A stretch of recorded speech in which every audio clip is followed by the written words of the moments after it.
I don't know about you, Eliot, but it feels like, I know it's been technically the longest season because there's been 17 games, but this season has felt like a really, really long season. Have you gotten that same feeling as this season has gone on?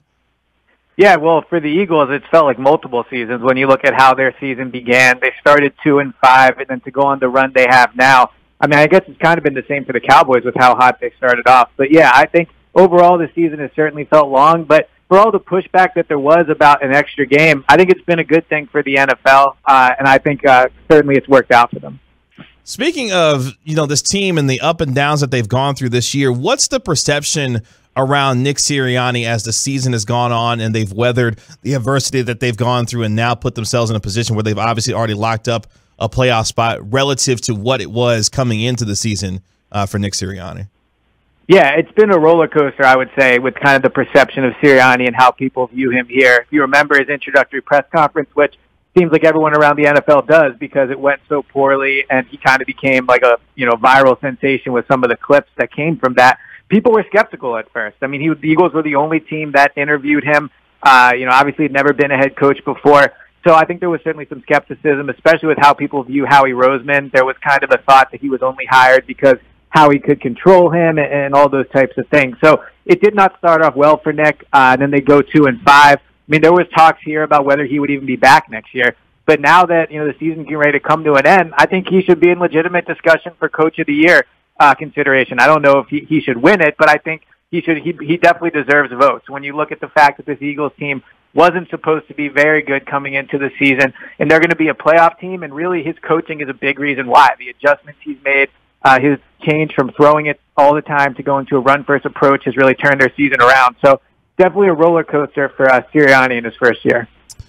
Eliot, obviously that Week 3 matchup with the Cowboys, Dallas, put a bit of a beat down on them. I know Philly's played better since then, but would you say that how is this team different, I guess, is what I'm curious about since that last matchup?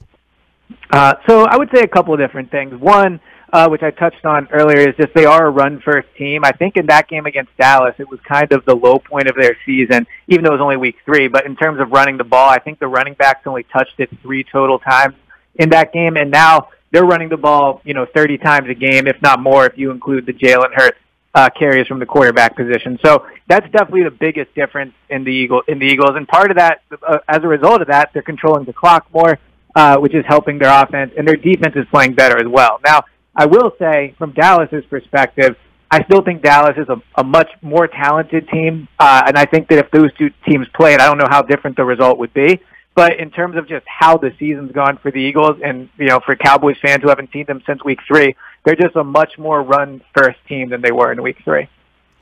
Eliot, when you look at this team as far as the quarterback position is concerned, with Jalen Hurts at 23 years of age, has taken some strides and grown as a player at times, can still turn over the football. What has this team done to help him grow as a player, to try and help alleviate some of the turnover problem, but more importantly, being able to really run this offense to the point where they're able to secure a playoff spot? Yeah, so actually overall for Jalen, turnovers haven't been a big problem. I know when he played Dallas, obviously, he had one of his worst games of the year, and he turned it over, I think, 3 times in that game, if I'm not mistaken. But overall, I mean, they really haven't been a problem for him. He does a pretty good job taking care of the ball. But I think one thing they've done to help Jalen out this year is just run the ball more. I mean, early in the season, he was throwing it 35, 40 times a game, and now he's much more in like the low 20s. And in some of these wins, he's thrown it less than 20 times. So I think that's part of it. But Jalen Hurts is an interesting kind of player to talk about, because when you look at his numbers, he has over 3,000 yards passing, over 750 yards rushing. He's helped this Eagles team go from 4-11-1 last year to a playoff team this year. I mean, by almost any measure, his first season as a starter has been a success, but there is a legitimate debate about if he'll be the guy next year. So it'll be interesting to see. I don't think he'll play on Saturday, but seeing Jalen in the playoffs is going to be big for his development and what they eventually do with him. Eliot, so you mentioned there you don't think we're going to see him Saturday. I know Jordan Mailata this week said that, I'm prepping the same like I do every week, which is like I'm prepping for the Super Bowl. And I know Jalen Reagor said Nick Sirianni was still getting emotional, talking in team meetings about the Philly-Dallas rivalry. Is that a little bit of bluster? Do you think this is going to feel a little more like an exhibition game? Yeah, I expect it to feel like a preseason game. First of all, the Eagles put a lot of players on the COVID list this week, a lot of key players. Jason Kelce, Fletcher Cox, a bunch of other ones. And if they don't play Jason Kelce, there's just no point in playing anybody on their offensive side of the ball. He's that important. He's their best offensive lineman. He's really, in some ways, the quarterback of their offense just with what he does before the snap. So if Kelce doesn't play, and I don't think he will, I don't think you'll see many of the Eagles starters. And the other thing is the Eagles have really prioritized health this year. They didn't play their starters in the preseason almost at all. They've been doing walkthroughs on Wednesday for the second part of this season. So I'd be surprised if heading into the playoffs, they all of a sudden kind of, went out and didn't prioritize health. So that's what I expect them to do on Saturday. Odyssey NFL insider Eliot Shorr-Parks joining us right here on the Nosebleed Seats on 105 through the Fan as the Cowboys get ready to take on the Philadelphia Eagles in the season finale at Lincoln Financial Field. When you look at this team now for Philadelphia, what kind of problems will they present to the Cowboys on Saturday night that will give them an opportunity to win this game relative to who is going to be playing and how that's going to potentially look in this game on Saturday? Right. So I think the Eagles do two things well, and it would depend, I guess, what the Cowboys end up doing with Dak. It seems like they are planning on playing their starters, just from what I read out of Dallas. You guys, I guess, would know more about that than me. But if they do play, the backup, the Eagles have absolutely feasted this year on backup quarterbacks. They're really good at creating turnovers from poor quarterback play. Now, Dak is obviously not a backup. He hasn't been playing great recently, but he's still a very good quarterback. So I would say if Dak plays against this defense, it's probably not going to be much different than what you saw in Week 3, especially if there's mostly backups. I think on the offensive side of the ball, if they don't play Jalen Hurts, they'll probably run it a ton. I mean, I wish I had more exciting answers for you, but with the Eagles, we saw it in the preseason. If they're not playing their starters, they're not doing much of anything. So if it is all backups, I don't think it'll be that exciting of a game, unfortunately. Eliot, Philly is obviously notoriously tough fan base to get on your side. They're infamous for booing Santa Claus. We know that. Yeah. How has Jalen Hurts been received there? And I know he's gone viral for some things like the way he handled the stadium issue over in Washington, and people have always talked about what a high character guy he is. Has he pretty much won over everybody in that city? Well, what's interesting with the Eagles is prior to when they drafted Jalen Hurts, and then this year, they hadn't drafted anybody out of Alabama in, I think, almost 20 years. And I know, obviously, Hurts spent his last year at Oklahoma, but watching Hurts come from such a big-time college football program, I mean, Alabama is basically a pro team.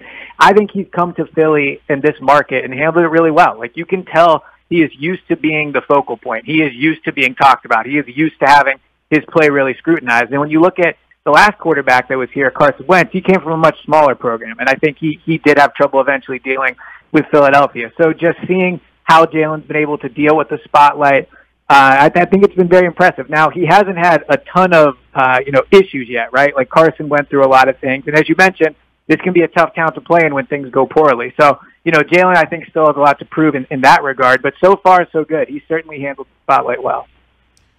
How much surprise has there been with this team, given the early season struggles to now them locking up a playoff spot, and what that means for not only their future this year, but going into continuing to build this program going forward, and how Nick Sirianni has been able to, reestablish, a lot of confidence that he can be the guy going forward for this team? Yeah, so coming into this year, the Eagles viewed it as a rebuild year. I mean, they have 3 first-round picks in next year's draft. They have one of the worst salary cap situations in the league this year because of the fact they had to trade Carson Wentz and take such a huge cap hit. But so the fact that they've made the playoffs in this year, I would say people in this city are shocked by it. I mean, people viewed them as one of the worst teams in the league. They viewed them as having one of the worst rosters. As I mentioned, when they were 2-5, they wanted Sirianni fired. So to say that things have changed dramatically over the last 2 months isn't an understatement. I mean, people, I would say, in the city are pretty shocked at where the Eagles are. And moving forward, it sets them up great because they're ahead of schedule. They do have those 3 first-round picks. They do have a ton of cap space next offseason, and their roster has proven to be better than people thought.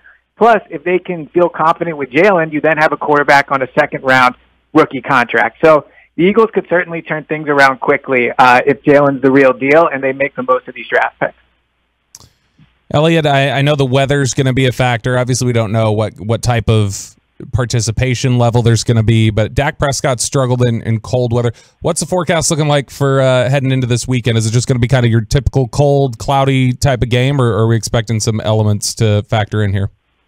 Yeah, so I know it's supposed to snow tomorrow morning in Philly, so I'd imagine there'll still be some snow on the ground, or at least around the stadium. Clearly, they'll cover the field. But I think for Friday, it's just going to be cold. Now, it's a Saturday night game. Around here, this time of year, it feels like it's in the low 30s, high 20s. Depending if it gets windy, it could be worse. So I would expect it to be cold. If Dak struggles in cold weather, now, against this Eagles defense and the backups, I would hope he wouldn't struggle. But I do think in the cold, it's going to be cold on Saturday. Well, Eliot, we appreciate the time with us, joining us here on the Nosebleed Seats. And as far as saying good luck, I'm not going to say that, but obviously, hopefully, it'll be more of an entertaining game than what maybe the players will allow it to be when it comes to the game on Saturday night. I appreciate the time, Eliot. We really appreciate it tonight. Yep, sounds good. Maybe we'll talk in the playoffs. Who knows? For a more important game. Thanks for having me on.